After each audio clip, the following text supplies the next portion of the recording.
Muito bem, estamos no capítulo 9 de Neemias, estamos dentro desse período que nós estamos dizendo, esses três capítulos, Neemias 8, 9 e 10, que representam o clímax, né, o ponto, o objetivo, o máximo que alcançou, né? Não houve uma restauração.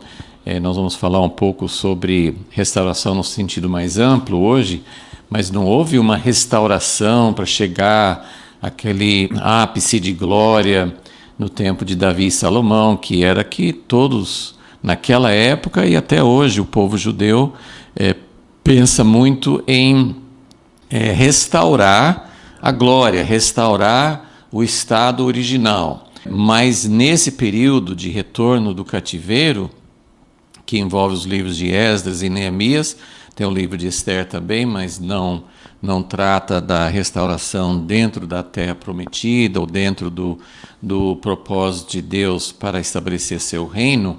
É uma história muito importante, faz parte, mas não trata exatamente da restauração do povo de Israel dentro da terra, representando o reino de Deus. Então, dentro dessa história, dessa sequência de Esdras e Neemias, esses três capítulos de Neemias 8, 9 e 10 representam o ápice, o ponto mais alto que eles chegaram naquela época.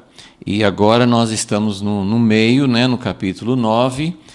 O capítulo 9, praticamente todo o capítulo é uma oração. Descobri hoje, né, a gente sempre descobre coisas novas quando a gente vai pesquisar.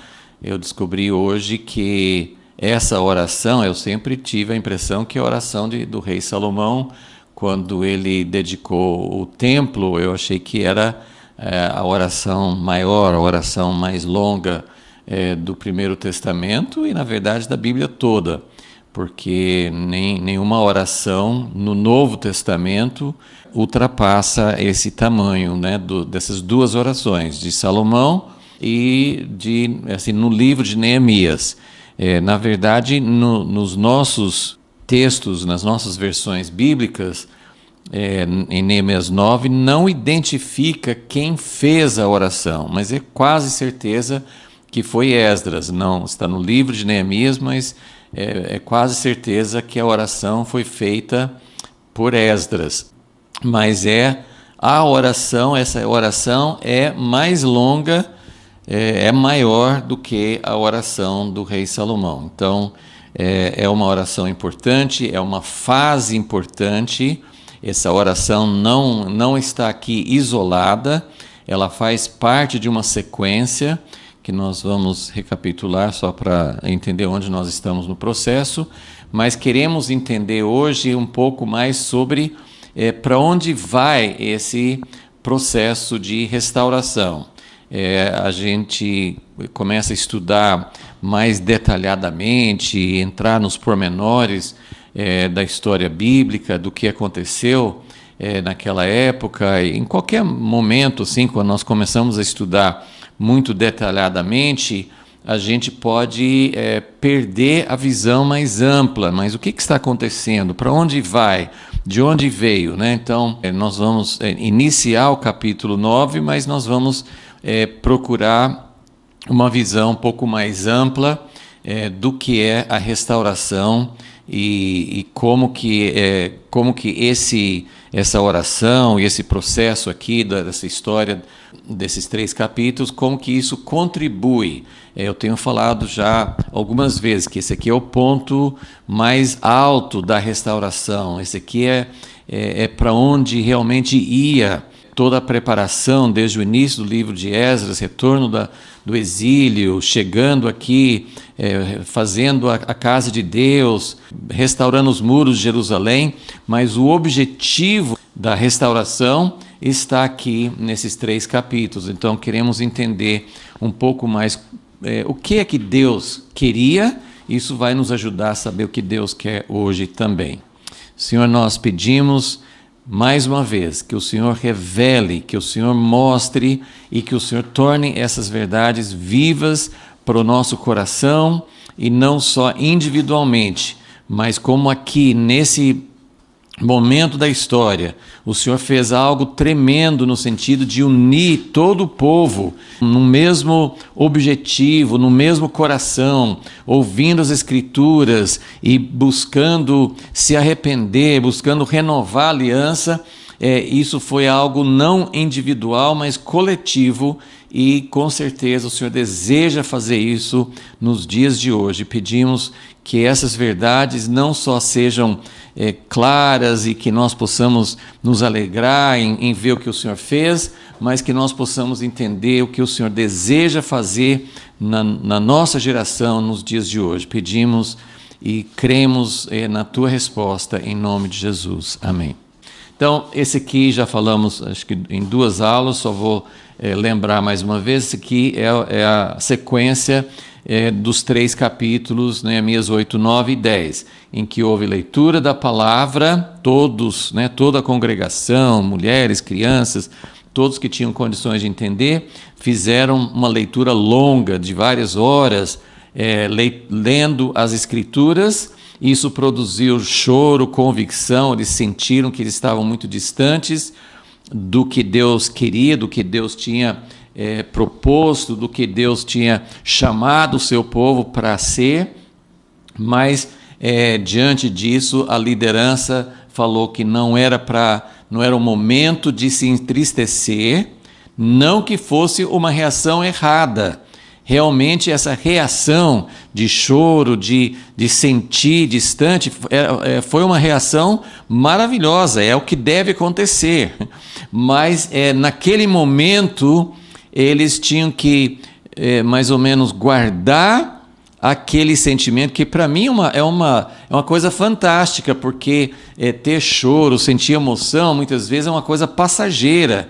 Se você não aproveitar aquele momento, quando a pessoa sente desejo de entregar a vida para Jesus, quando você sente que tem que mudar alguma coisa na sua vida que está errada, quando você sente um chamado de Deus para algum tipo assim, de vocação, de chamamento de Deus, muitas vezes você tem que aproveitar aquele momento em que você está sentindo para poder realmente agir. Se você deixa esfriar, depois muitas vezes você acaba voltando atrás e não seguindo adiante. Mas eu acho, uma das coisas assim, mais interessantes que eu acho nessa história, nesses 3 capítulos, é que eles tiveram essa reação verdadeira, foi um toque de Deus, foi resultado da atuação do Espírito de Deus, mas não era o momento de entrar numa experiência de arrependimento e oração, porque eles estavam em datas das festas do 7º mês, e eles precisariam daquela alegria, precisariam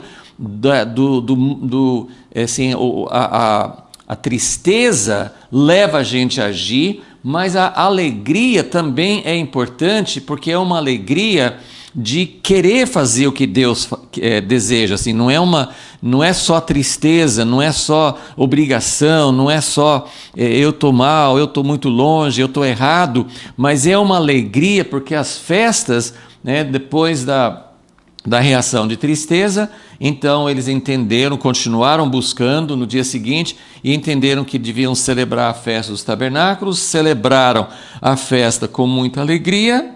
E agora no capítulo 9 que nós chegamos ao momento certo. Esse aqui foi no 1º dia do mês, a leitura com choro e convicção.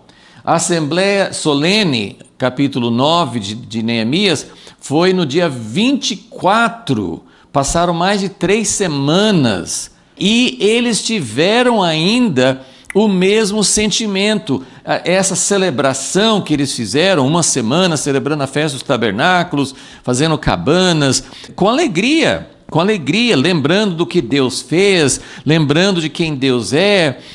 Então, essa celebração não desfez, não anulou o sentimento de tristeza e convicção que eles tiveram de que diante da palavra, diante das Escrituras, diante de quem do que Deus apresentou, a aliança que Deus fez com o seu povo para praticar algo diferente, ser um povo diferente, toda essa reação eles seguraram e foi mais pleno. Então, na Assembleia solene do capítulo 9, chegou a hora de realmente expressar e de canalizar. Nós temos muito problema, tanto de canalizar tristeza. Às vezes as pessoas sentem tristeza, sentem arrependimento, mas não sabem o que fazer com isso. E com alegria as pessoas vão, celebram cultos, celebrações, ações de graça, mas também não sabem o que fazer com aquela alegria. Então, ajuntou as duas coisas, o choro, a convicção, o arrependimento, com alegria, e eles tiveram força, eles tiveram motivação para fazer não só uma assembleia solene, confessar os pecados e amanhã a gente nem lembra mais do que eu fiz, mas depois disso eles renovaram a aliança com Deus. O capítulo 10 vai mostrar o que eles iam fazer de modo diferente dali para frente. Então houve uma mudança prática. Então isso aqui tudo é só, mais uma vez, para a gente se situar. A maior parte aqui está no capítulo 8, né? Até aqui está no capítulo 8, mas a Assembleia aconteceu no capítulo 9 e a aliança renovada, a mudança prática, está no capítulo 10 de Neemias. Então, hoje nós vamos falar um pouquinho dentro dessa busca por entender o que é realmente a restauração. O que Deus queria com a restauração? Restauração não é só os livros de Esdras e Neemias. Nós chamamos esse período por causa do que aconteceu, né, o cativeiro, o exílio, e quando eles voltaram, então nós chamamos esse período de restauração. Então, Esdras e Neemias seriam os livros da restauração. Tem os livros dos profetas daquela época, né? Ageu e Zacarias e depois Malaquias, são todos livros que fazem parte do período da restauração.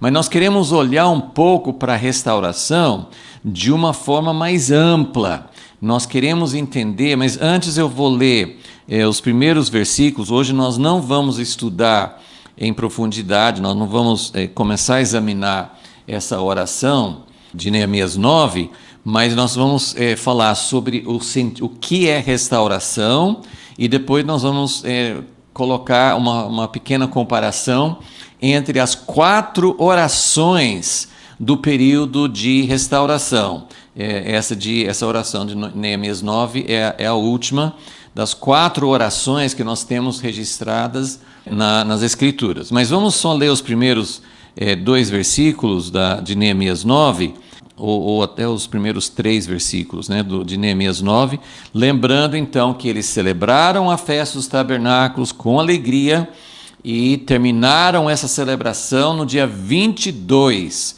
do 7º mês. Então agora, no 24º dia, então eles terminaram a celebração da festa dos tabernáculos, e 2 dias depois, dia 24, eles se reuniram mais uma vez. No 24º dia desse mês, ajuntaram-se os filhos de Israel com jejum e pano de saco. Agora sim, agora eles vão demonstrar tristeza pelos pecados, eles vão mostrar o que é realmente sentir arrependimento. O arrependimento do primeiro dia do mês não foi só um sentimento passageiro, mas eles cultivaram.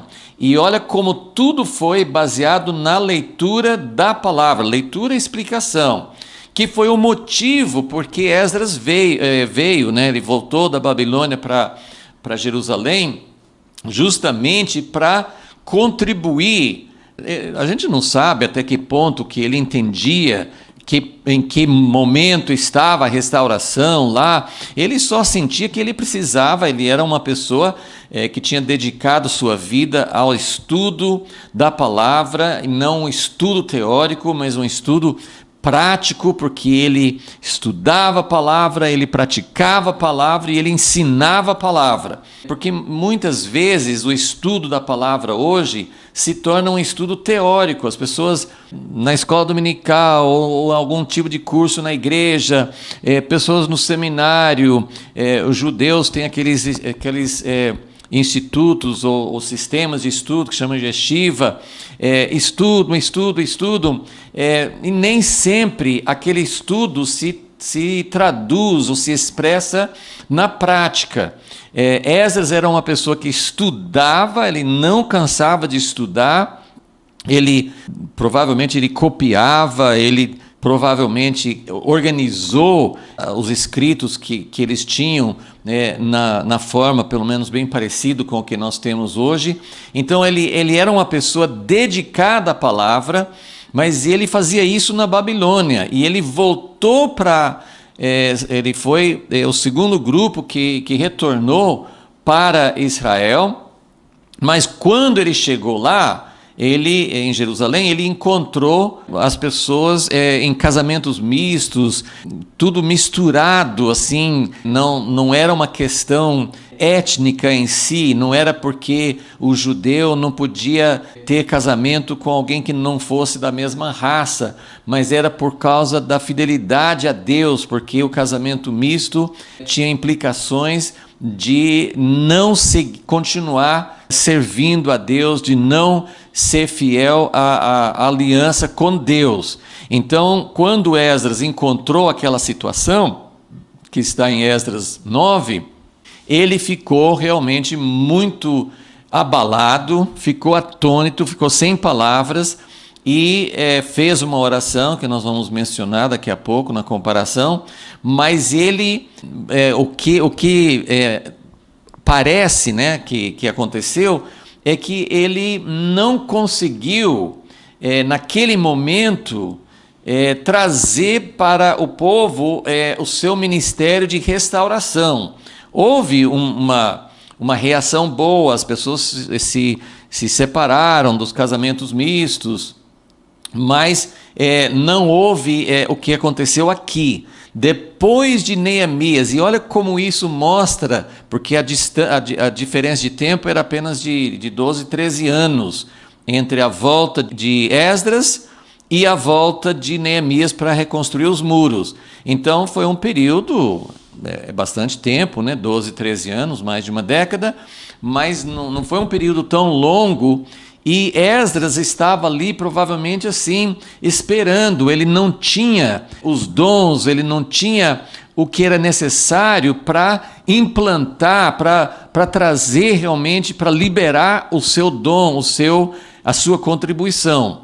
Mas depois que Neemias reconstruiu os muros, e ele tinha mais esse dom de administrar, de mobilizar as pessoas, depois disso, Esdras entrou em ação nesses 3 capítulos e ele realmente pôde contribuir aquilo que ele tinha.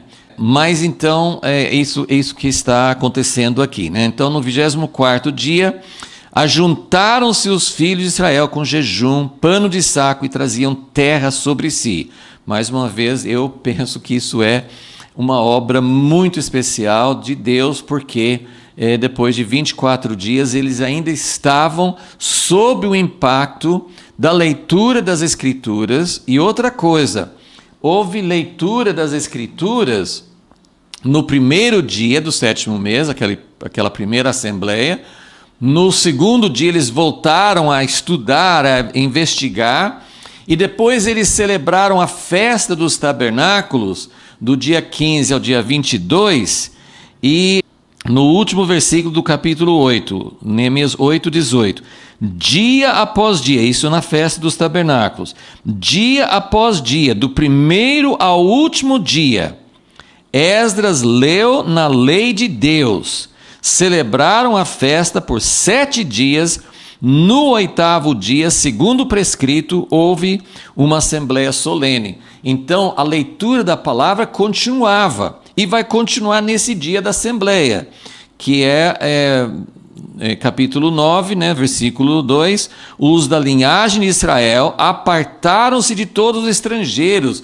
Olha, isso aqui parece que era um problema que voltava ou não resolvia totalmente, porque 13 anos antes eles tinham feito a separação com Esdras, mas ainda fala que eles tiveram que se apartar, e não foi porque alguém mandou, aparentemente. Eles entenderam e se apartaram de todos os estrangeiros, que seria essa mistura, a mistura de não servir a Deus, de não manter sua aliança com Deus, porque tinham aliança com pessoas de outras nações e de outros deuses. Então eles puseram-se em pé e confessaram seus pecados e as iniquidades de seus pais. Versículo 3: levantando-se no seu lugar, leram no livro da lei do Senhor seu Deus uma quarta parte do dia, e outra quarta parte confessaram os seus pecados e adoraram ao Senhor seu Deus. Então, isso é o começo dessa assembleia, desse momento que vai ter essa oração. Então, como essa oração, que é bastante longa, né? Como essa oração vai fazer muita referência, vai recontar a história do povo de Israel. É interessante isso, né? Porque Deus, quando você ora, você não precisa contar a história para Deus, porque Deus já sabe a história. Mas essa oração, na verdade, era uma declaração. Eles estavam lembrando da história, porque a questão de restauração e a questão de arrependimento e de renovação da aliança não era só relacionado ao que eles estavam fazendo de certo ou errado naquele momento. Eles faziam parte, e essa consciência, nós temos muito pouco dela hoje, porque nós pensamos mais em arrependimento individual.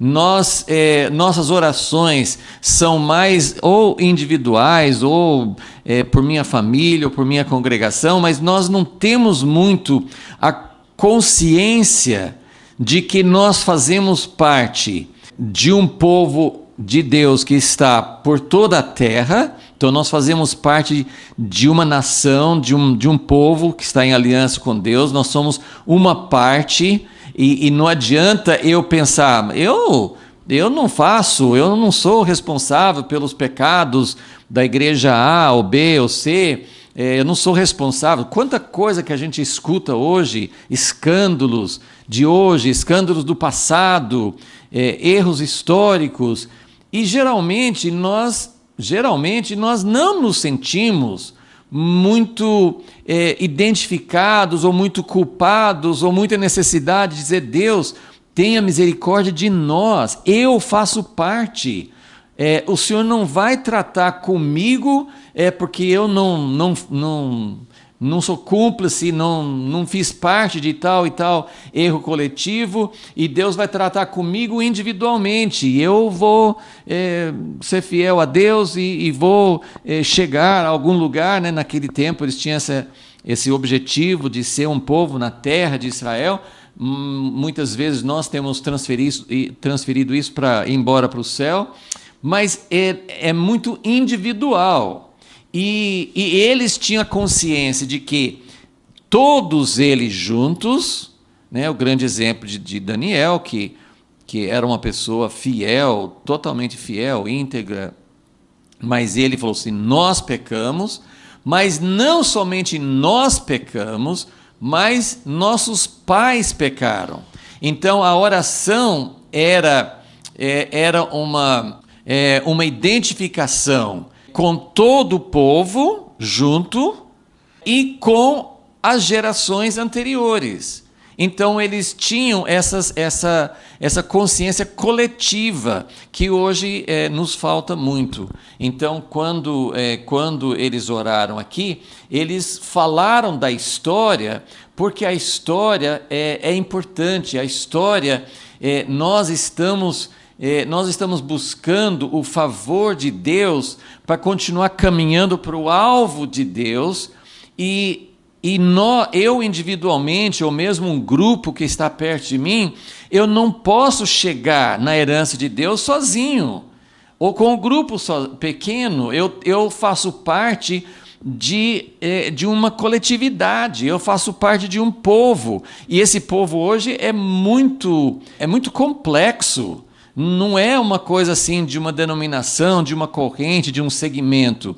Nós fazemos parte de uma coletividade cristã, que é muito complexa e muito dividida, e também do povo de Israel. Então, é algo sim que nós temos que levar em conta quando nós pensamos em oração e quando nós pensamos em restauração. Então, isso é um dos aspectos mais importantes para a gente ver. E eu vou fazer um rápido panorama aqui do que Deus pensa, né? Quem sou eu para dizer o que Deus pensa? Mas assim, o que a gente vê nas Escrituras sobre o que é restauração. Se você, para começar, né, nós vamos mostrar isso desde o Jardim do Éden, a Bíblia inteira é uma história de restauração. Porque desde o capítulo 3 de Gênesis, nós estamos buscando a restauração daquilo que foi perdido. Então, nós estamos buscando a restauração, a história inteira da Bíblia e da história até hoje é uma história de buscar a restauração. Então, vamos lá. O que Deus quer? Deus quer toda a terra. Deus criou os céus e a terra. Deus colocou o homem no centro da terra, no Jardim do Éden, e colocou ali para que o homem e a mulher pudessem alcançar toda a terra, sujeitar toda a terra, encher toda a terra. O objetivo de Deus na criação era implantar o seu reino. Isso não fica totalmente evidente no primeiro capítulo de Gênesis, mas você começa a alinhar as coisas, começa a ver o que Deus estava fazendo, e você percebe que Deus queria que o homem, né, em parceria, porque sempre nós sabemos que Deus poderia fazer isso sozinho, mas ele colocou o homem em parceria para juntos. Né? O reino de Deus é uma parceria, o reino de Deus é Deus e o homem juntos, estabelecendo harmonia, restaurando, né, a terra, porque a terra estava sem forma, vazia, em caos. Então, a imagem da restauração sempre tem, eu procurei mostrar essas 4 etapas aqui, sempre com a terra toda e Deus trabalhando a partir de uma base. Deus não conquista a terra toda de uma vez, ele não estabelece o seu reino de uma vez. O objetivo final é que toda a terra será cheia do conhecimento de Deus, como as águas cobrem o mar. Mas o começo, assim, durante toda a história bíblica, é sempre um pequeno começo e é sempre Deus trabalhando a partir de uma base. Agora, essa base, ela precisa ter, isso aqui vai ser bem resumido, sim, bem rápido para a gente, só para a gente entender o que é restauração no conceito de Deus, no conceito das Escrituras, mas nós vemos nos primeiros capítulos de Gênesis que tinha um jardim maravilhoso, cheio de árvores, cheio de animais, cheio de, assim, devia ser realmente algo maravilhoso, estonteante de beleza, de graça, de harmonia, uma coisa maravilhosa, né? Resultado da criação de Deus, mas que a partir, né, os 4 rios que partiam do Éden, a ordem de Deus para que o homem e a mulher, para que eles enchessem a terra, para que a partir dali sujeitassem toda a terra. Então tinha exatamente essa ideia de que eles, como representantes de Deus, como tendo a imagem de Deus, como estando em comunhão com Deus, que eles pudessem levar o que tinha no Jardim do Éden para toda a terra. E lá na frente nós começamos a descobrir que Deus queria morar na terra, Deus quer morar na terra. Então essa é a visão primordial, a visão mais simples do que é o propósito de Deus. E a partir do momento que pecaram, foram expulsos do jardim, quer dizer, eles perderam, e foi uma coisa assim, pouco tempo atrás, acho que assim, a ficha caiu de uma forma mais forte, né? Porque nós geralmente pensamos assim, o homem perdeu o jardim, não tem o jardim do Éden mais, não tinha, a partir do momento que ele foi expulso e tinha os querubins vigiando, assim, mas nunca mais acharam o jardim do Éden na terra, não tinha mais. E a gente fica pensando, puxa, mas o que nós perdemos? Mas eu comecei a enxergar de uma outra forma, o que Deus perdeu. Porque quando o Éden desapareceu, Deus perdeu a sua base na terra. Não tinha mais base, né? Então, é isso que nós precisamos entender. A restauração vai ter uma restauração. Pedro fala sobre isso em Atos 3, até o tempo da restauração de todas as coisas, falando de tudo que os profetas falaram. Então, o que os profetas falaram? Eles falaram disso, que a terra toda vai ser maravilhosa, né? Os animais vão estar em harmonia, não vai ter mais morte, não vai ter animais selvagens matando uns aos outros ou matando seres humanos, não vai ter cobra venenosa, não vai ter maldade, não vai ter guerra. Então, o que os profetas vislumbraram? Exatamente a terra toda. Mas a terra toda só vai ser alcançada a partir de uma base. Deus, nem na volta de Jesus. Jesus não vai voltar para a terra sem ter uma base preparada para ele antes.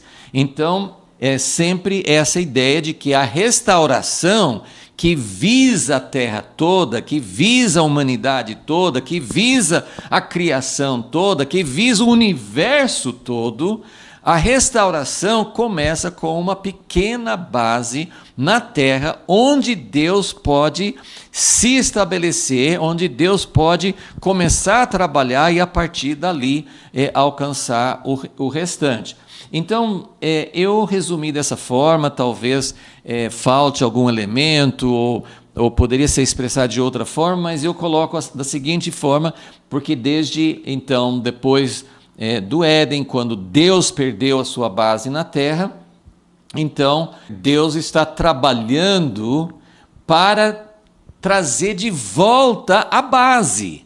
Sem entender isso, a gente pensa na história de Israel, que Israel foi importante porque por meio de Israel veio Jesus e vieram as Escrituras, mas muitas igrejas, muitas pessoas não entendem que a base que Deus estava formando com Abraão, com a descendência de Abraão, essa base é necessária. Na nova aliança, Deus não mudou de ideia, ele não falou assim, não, agora eu não quero mais uma base na terra, eu vou formar um povo de todas as nações, um remanescente, e que entre em aliança comigo, eu levo todo mundo embora, ou mesmo que você pense que na eternidade não vai embora para o céu, mas vai ser o reino de Deus aqui na terra, mas a ideia é que Jesus volta e ele começa a reinar sobre toda a terra, todas as nações, né, como fala em Apocalipse 11, todos os reinos da terra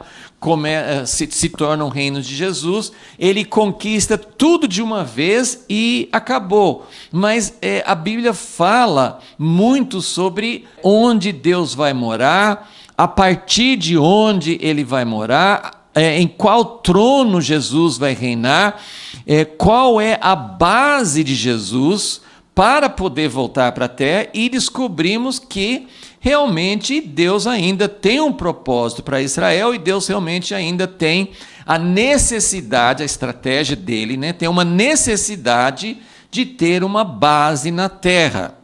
Agora, o que é essa base? No Éden era o casal. Deus não quer um relacionamento individual.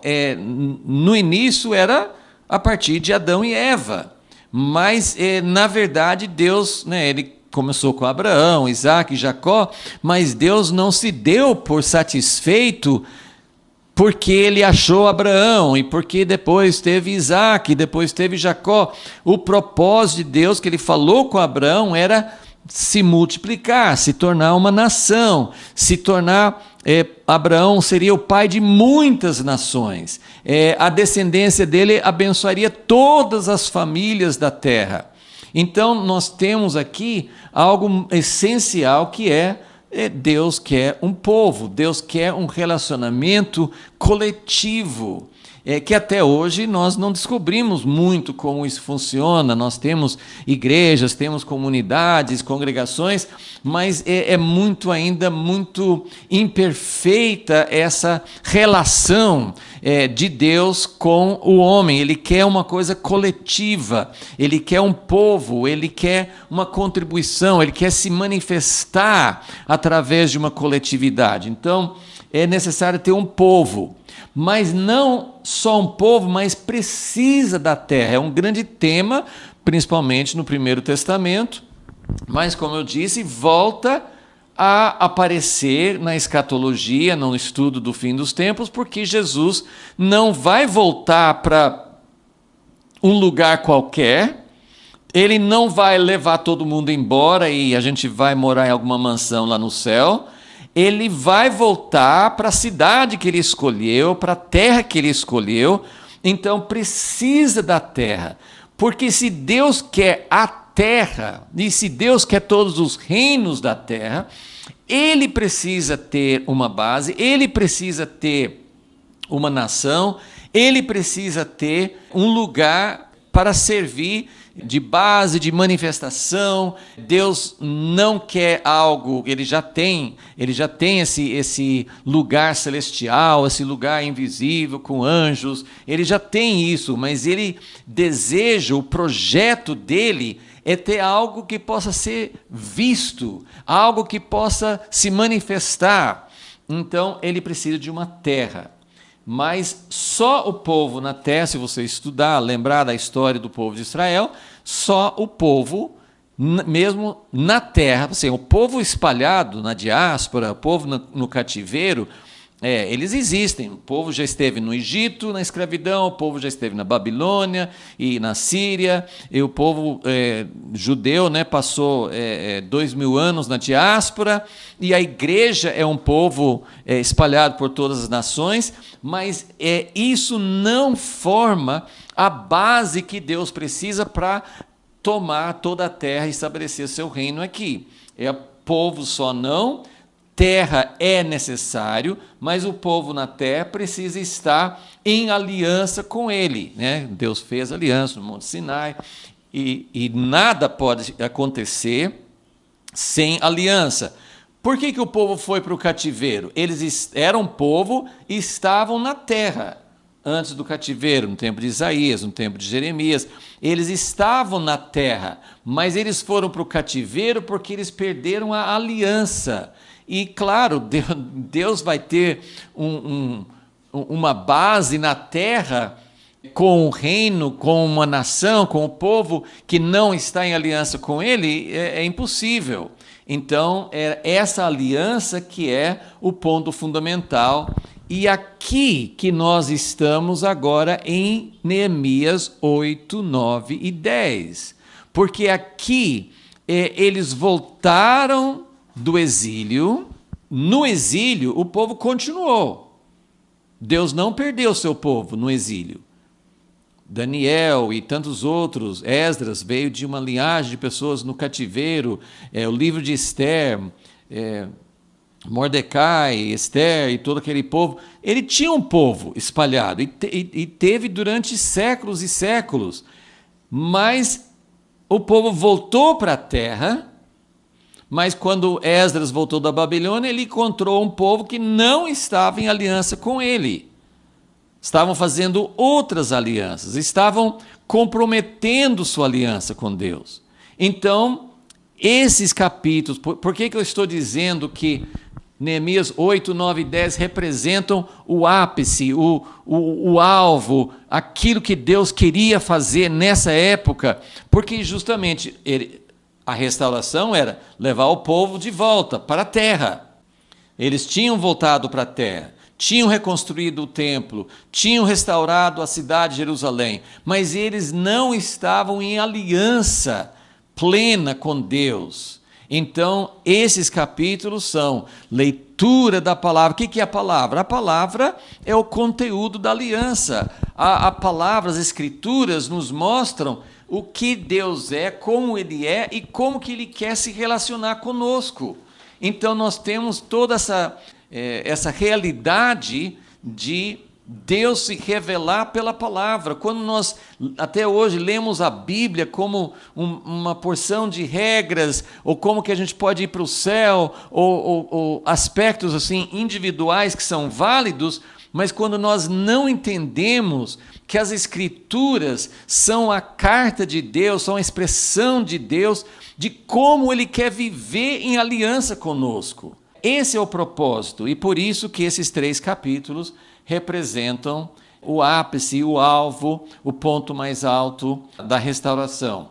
Mas nessa época de Neemias, tem um aspecto aqui que nunca foi restaurado, que é a autonomia, que é eles terem governo próprio, não estarem mais sujeitos a Babilônia, Pérsia, Grécia, Roma, algum outro poder. Eles tinham que sair lá atrás, no início, eles tinham que sair do Egito, eles eram o povo de Deus, eles tinham que ir para a terra que Deus deu, porque só lá é que eles poderiam ter autonomia. A terra representa o lugar onde você pode praticar o reino de Deus. E tudo que Deus deu para eles, né, as alianças, as maneiras que eles iam servir a Deus, nada, assim, pouca coisa, né, podia ser feito fora da terra. Eles não tinham como celebrar as festas, eles não tinham como se reunir nos templos devidos, eles não tinham como servir a Deus. Quando Moisés foi diante de Faraó, e Faraó falou assim, não, vai só os homens, ou vai só por um tempo, ou vai só uma parte. Moisés falou assim, não, nós temos que sair todos, porque nós vamos servir a Deus, nós vamos viver como o reino. Então, o povo fora da terra não consegue praticar. No Egito, na Babilônia, eles não tinham como praticar plenamente aquilo que Deus tinha ordenado. Algumas coisas sim, mas muitas coisas não. Mas eles podiam estar na terra e não praticar também. Então, a aliança era necessária e também a autonomia, né? A liberdade de ser governados por Deus sem a interferência de outro poder. Então, só vamos dar uma olhada nessa sequência. Então, no primeiro aqui está o Jardim do Éden. Deus tinha uma base, mas ele perdeu a base. No segundo aqui nós estamos vendo Israel, que Deus chamou Abraão. O objetivo de Deus com Abraão era abençoar todas as famílias da terra, mas eu não coloquei essas flechinhas para fora, porque Israel nunca colocou em prática, nunca conseguiu viver plenamente, nem parcialmente, assim, eles não viveram essa visão de Deus de abençoar todas as famílias da terra.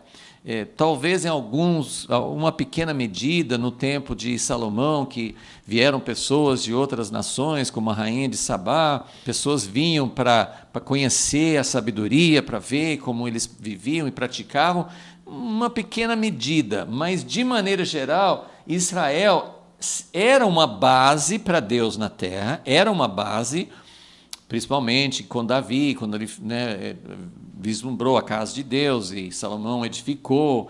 Simbolicamente, era como se Deus já estivesse pronto para habitar no meio deles e começar a vivenciar o reino alcançando o resto da terra.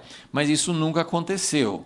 Então, Israel era a base em alguns momentos, e depois no exílio Deus perdeu a sua base de novo, e nessa época da restauração era o povo voltando para a terra, e agora em Neemias 8, 9 e 10 voltando a ter aliança, mas eles nunca recuperaram a sua autonomia.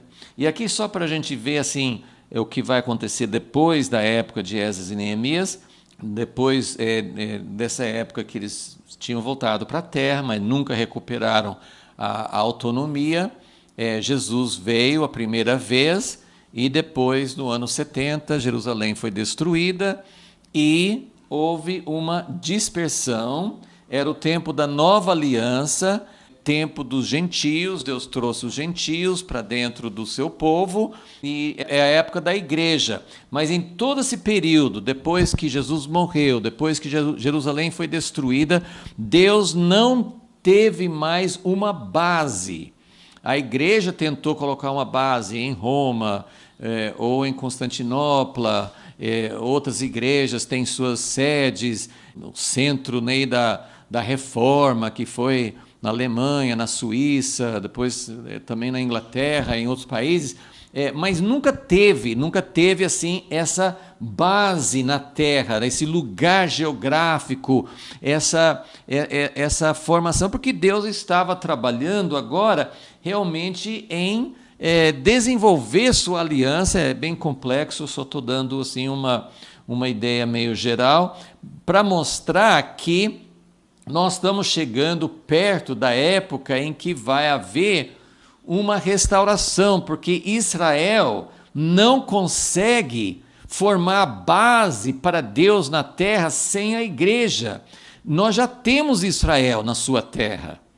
Israel já tem Jerusalém, cheio de conflitos e contendas, mas Jerusalém, o monte do templo, está nas mãos de Israel.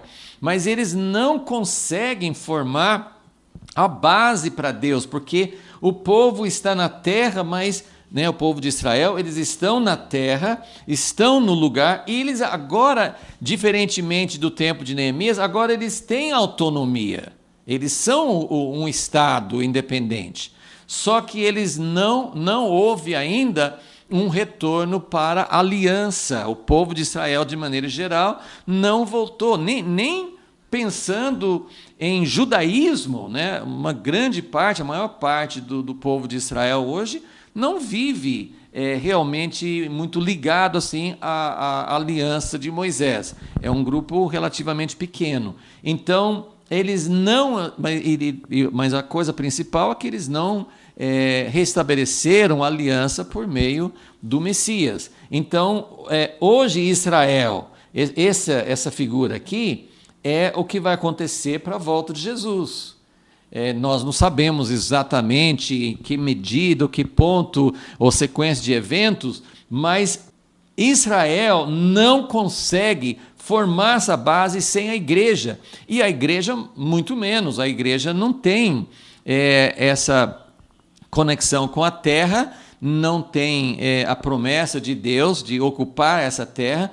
Então, é Israel mais a igreja juntos, que é o plano de Deus, em Romanos 11 e Efésios 2 e 3, que mostram como que Israel e a igreja, esse mistério, vão se unir para formar uma base. Jesus vai voltar, e aí nós temos a visão, esse aqui seria a visão de Isaías 2, que o monte da casa de Deus vai ser elevado acima de todos os outros montes, e todos os povos da terra vão ser abençoados através da base do reino de Deus, partindo desse lugar central. Então, isso aqui é só para a gente entender, quando nós falamos sobre restauração, né, cada pessoa tem uma ideia. O que é restauração? Hoje, quando as pessoas oram por restauração, eles podem pensar, queremos que seja como no tempo de Atos, ou nós queremos que seja como no tempo da Rua Azusa, ou do país de Gales, ou nos avivamentos com John Wesley, ou George Whitefield, ou algum outro.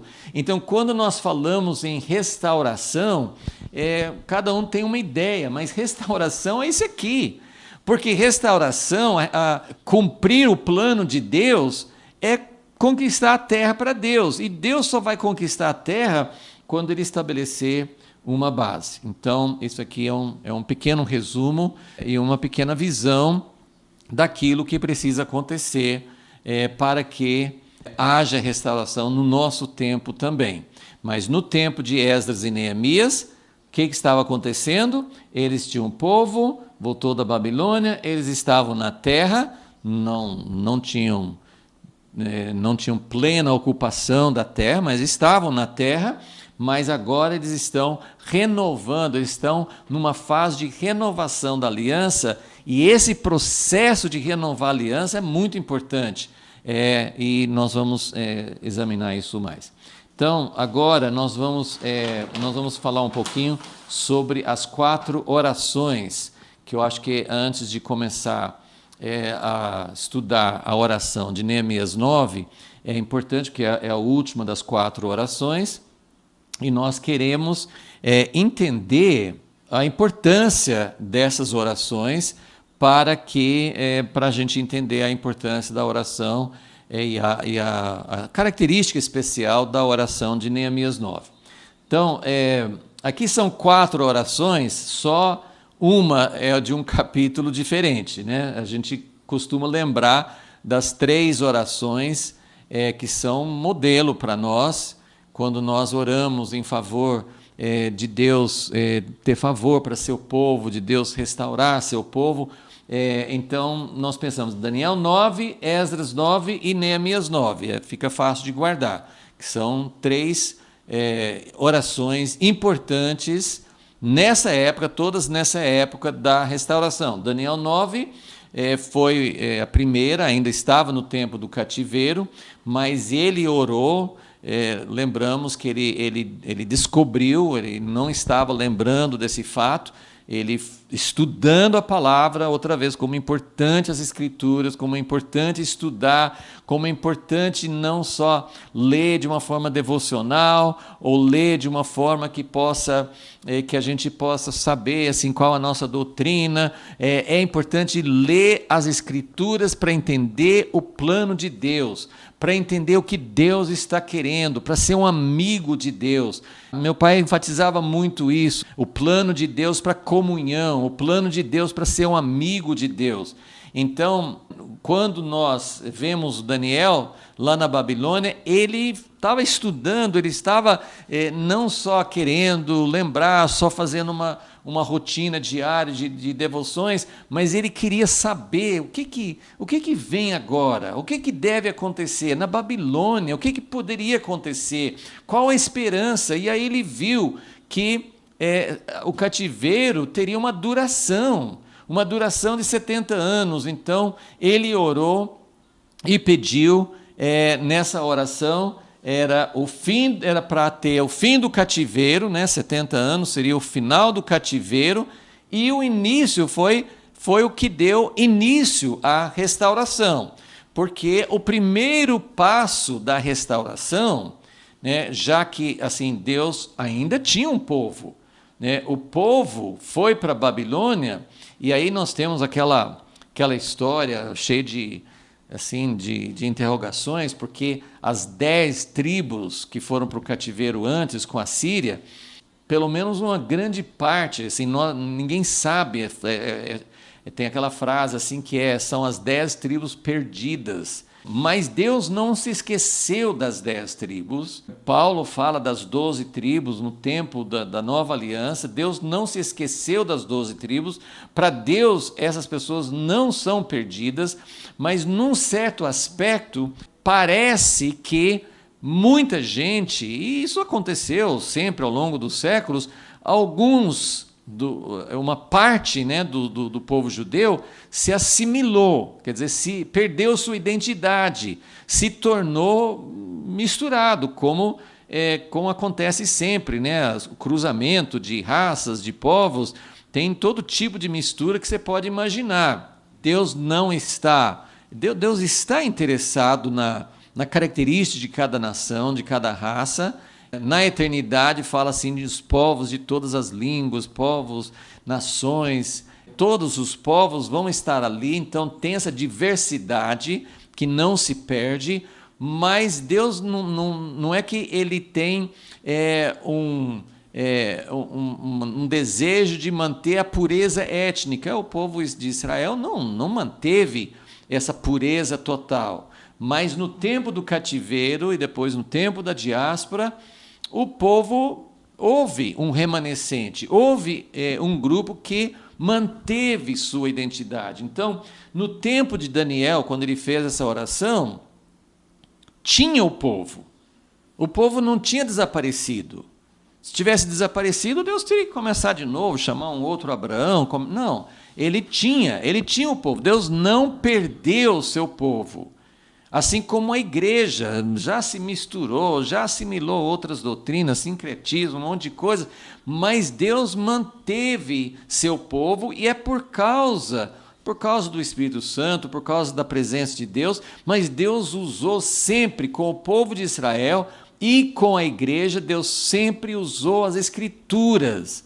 Deus usa as Escrituras porque elas são sempre um ponto de retorno, é por meio das Escrituras que nós descobrimos mais quem Deus é, o que Ele queria, voltamos, né, misturas, afastamento, desvios, mas pelas Escrituras volta-se ao desejo de Deus. Então, na Babilônia, no cativeiro, algumas pessoas perderam sua identidade, algumas pessoas não mantiveram sua aliança com Deus, mas no tempo de Daniel tinha um povo, tinha realmente ainda um remanescente fiel a Deus e que até se fortaleceu. Pessoas como Esdras, que mantinham estudo das Escrituras, que ensinavam para outros, surgiram as sinagogas. Então, tinha um povo, mas eles não tinham mais a terra. Deus não tinha uma base para usar para reconquistar a terra. Então, Daniel ele faz essa oração, é uma oração cheia assim, de confissão, de saber que por conta da nossa fidelidade, a causa está perdida. Mas que Deus, Ele tem o seu povo e Ele não perdeu, Ele não desistiu, Ele não abandonou. E esse vai ser um tema, um refrão na oração de Neemias 9, que nós vamos estudar. Vai sempre falando, o povo foi rebelde, o povo não foi fiel, o povo se desviou, o povo se afastou de Deus, mas Deus é misericordioso, perdoador, compassivo, e Ele sempre volta, Ele sempre mantém. Então Ele nos traz de volta, às vezes com medidas duras, dolorosas, mas Ele nos traz de volta. Então a oração de Daniel é uma oração para que haja restauração, para que, e se você for olhar, se você lembrar dessa visão que eu estou passando, assim, o que é a base, o que Deus quer. Sim, Deus se interessa na história de cada pessoa, Ele se interessa na nossa história, mas Ele está caminhando para um alvo. E a nossa comunhão com Deus vai ser muito mais significativa, muito mais produtiva, se nós nos interessarmos na causa dele. E a causa, se você olhar Daniel 9, pensando nisso, você vai ver que Daniel está orando assim: Deus, por tua causa, não abandone a terra, não abandone Jerusalém, não abandone o teu propósito. Não é por nossa causa, não é porque, nossa, esse povo é muito especial, eu quero que... claro, Deus é fiel às suas promessas, mas ninguém é especial acima de outros, todos nós somos da mesma natureza. Mas Deus escolheu trabalhar com o povo e com uma terra para alcançar as demais. Então, você vai ver isso na oração de Daniel. Ele vai pedir: Deus, por tua honra, por tua causa, pela causa do teu reino, volte, leva-nos de volta e continua com o teu plano. E Daniel foi esse homem que Deus foi revelando outras coisas maravilhosas sobre os passos que Deus tomaria para cumprir o seu plano, ok? Então esse é Daniel 9, foi uma oração que aconteceu antes do primeiro retorno dos exilados, dos cativos na Babilônia. Foi a oração que desencadeou o processo da restauração. Aí vamos lá para frente, porque Esdras 9 é depois, 90 anos, 80 e tantos anos depois do primeiro retorno dos exilados, Esdras chega, já mencionei isso hoje, ele chegou provavelmente todo empolgado, assim, desejando levar o povo que estava já na terra a se firmar na aliança, se firmar na palavra, mas quando ele chegou, ele assim desmontou o plano dele, desmontou a expectativa dele, porque ele encontrou o povo quebrando a aliança. O povo estava na terra, mas como que pode, né? Essa oração de Esdras 9, nós já estudamos, mas essa oração é uma das orações mais pessimistas, naquele momento, Esdras estava simplesmente dizendo: Deus, o Senhor nos levou, por causa da nossa infidelidade, o Senhor nos levou para o cativeiro, e agora o Senhor nos trouxe de volta, e nós vamos repetir tudo de novo?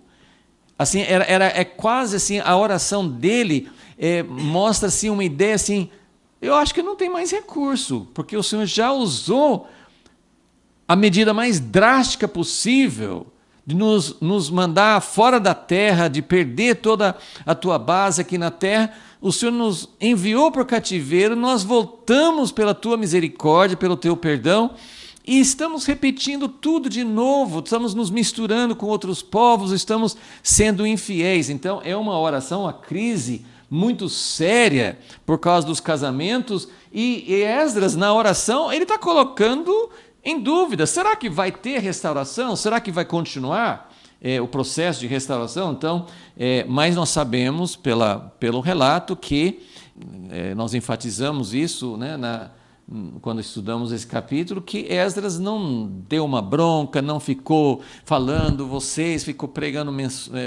sermões assim, cheio de acusações. Ele fez uma oração e se colocou, assim como Daniel se colocou, ele se colocou junto. Essa oração coletiva, essa oração de dizer: eu faço parte, essa oração que não pensa, como Deus até propôs para Moisés: eu vou destruir o povo, eu vou fazer uma outra nação de você.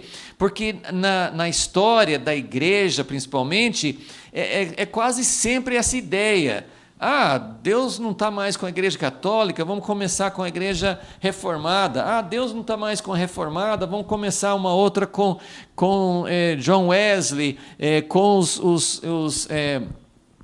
com os puritanos, com os pietistas, com os pentecostais, sempre, ao longo da história, nós sempre estamos achando assim, não eu me arrepender junto com o povo todo, porque Deus vai trabalhar com o seu povo. Não, a gente fala assim: eles estão pecando, Deus, mas eu sou diferente, as pessoas que estão comigo são diferentes, nós vamos fazer melhor. Não. Esdras colocou em risco, assim, ele sentiu, não que ele colocou, mas assim, ele está questionando Deus: será que vai ter restauração se nós continuarmos agindo assim? Mas a atitude dele gerou resultados positivos e as pessoas quiseram fazer mudanças, e aí foi... mas ele ficou... pelo que nós temos escrito, Esdras ficou meio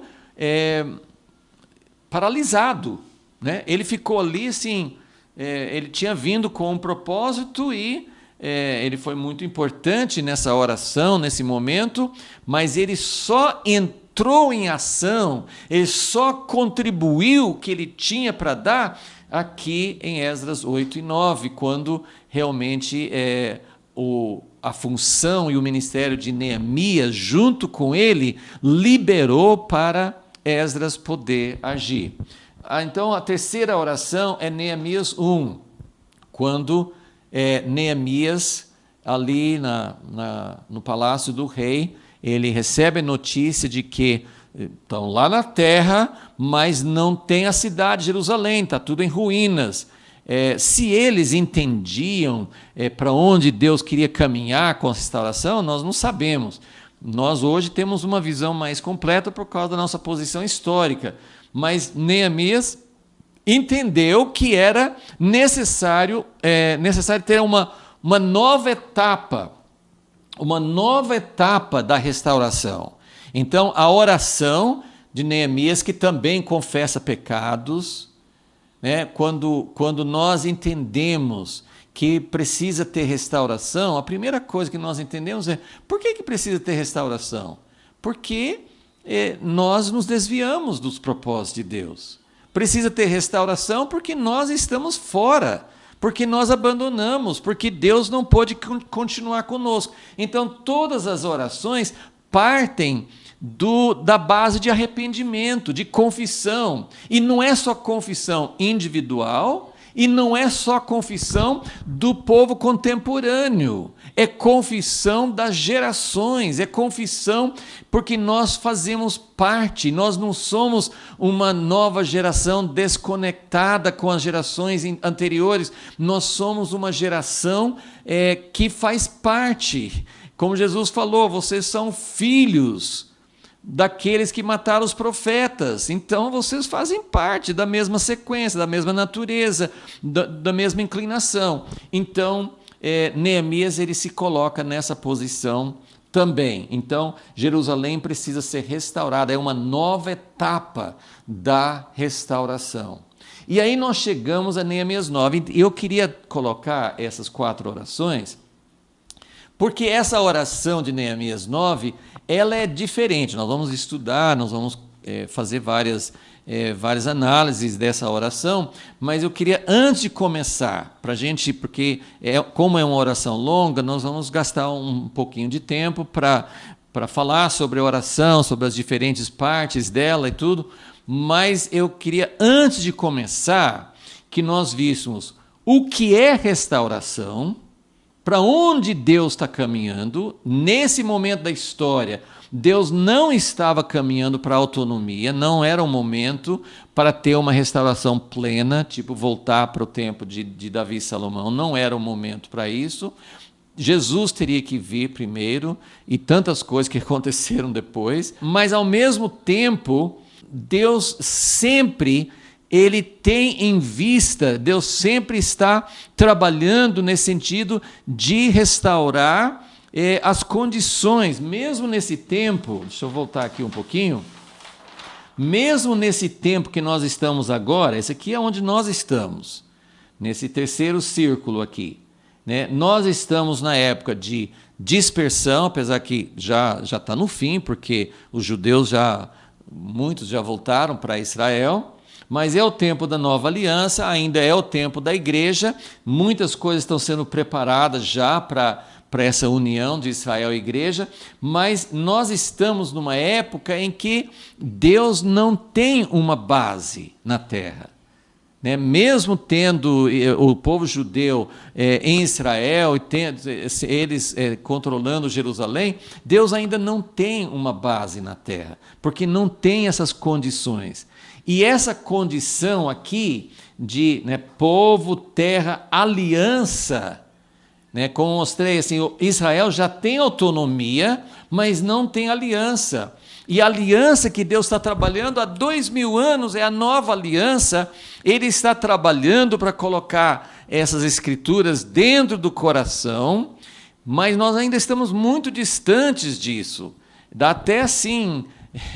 Dá até para a gente questionar: Deus, o Senhor vai conseguir colocar a lei no nosso coração? O Senhor vai conseguir? Mas a nova aliança, essa união de Israel à igreja, é justamente porque Israel tem essa conexão de povo descendente de Abraão e a terra prometida, mas os gentios tem algo para contribuir nessa questão da aliança. Então, é isso que, na época de Neemias, não estava acontecendo isso ainda. Eu coloquei aqui embaixo, ó, faltou autonomia, e ia continuar faltando até, né, por muito tempo. Mas essa oração, então, o que nós queremos resumir aqui para finalizar? Daniel 9 e Neemias 1 foram orações para Deus. Precisa de uma nova etapa na restauração visível, na restauração do reino. Daniel 9 tinha que sair do cativeiro e voltar para a terra. Neemias 1, eles tinham que restaurar a cidade de Jerusalém. Então, essas coisas, e no meio, eles reconstruíram a casa de Deus, que foi muito importante também. Então, mas essas duas orações foram orações para que houvesse uma nova etapa da restauração.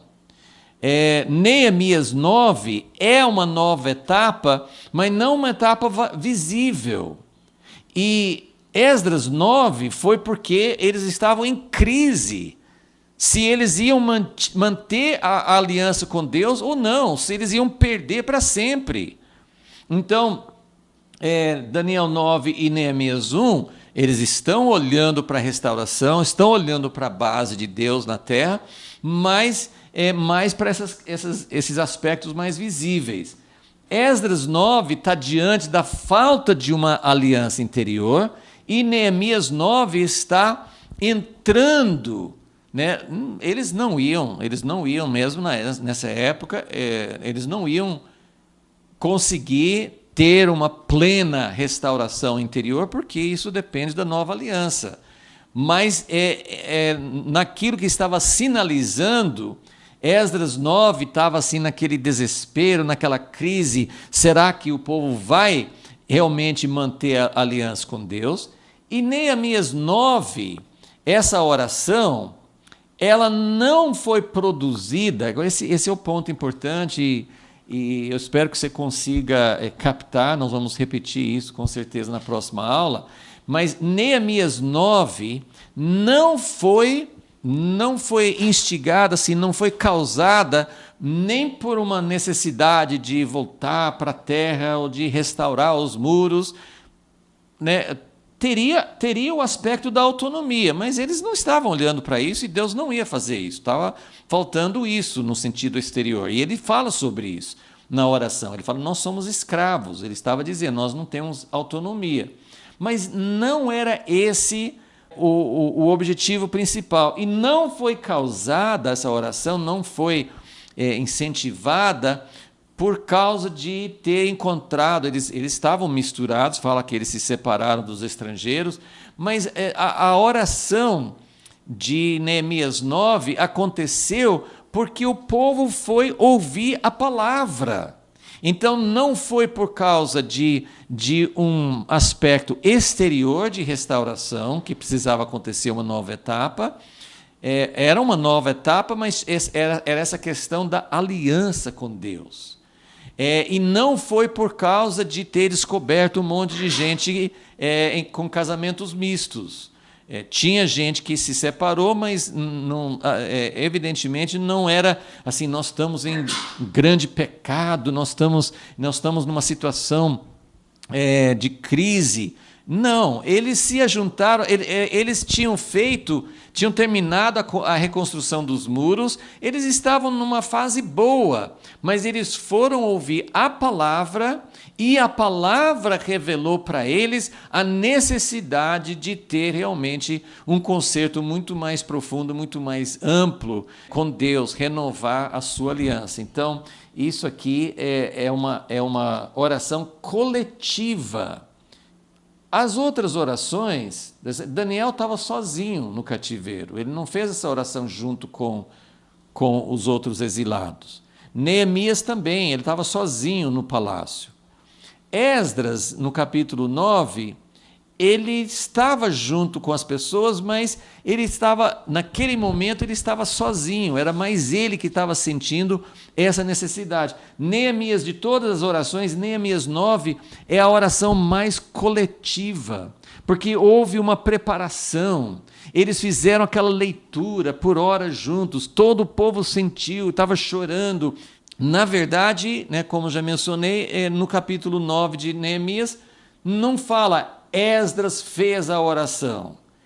Alguém fez a oração em voz alta, mas era uma oração coletiva, porque todos estavam preparados, todos estavam sentindo, e não por causa de uma crise, e não por causa de uma grande situação de pecado, ou por causa de uma necessidade de restaurar alguma coisa exterior, mas era por causa de um efeito da palavra de Deus, de um efeito da ação do Espírito Santo, levando as pessoas a desejar uma restauração muito mais profunda, muito mais ampla do relacionamento com Deus, da aliança.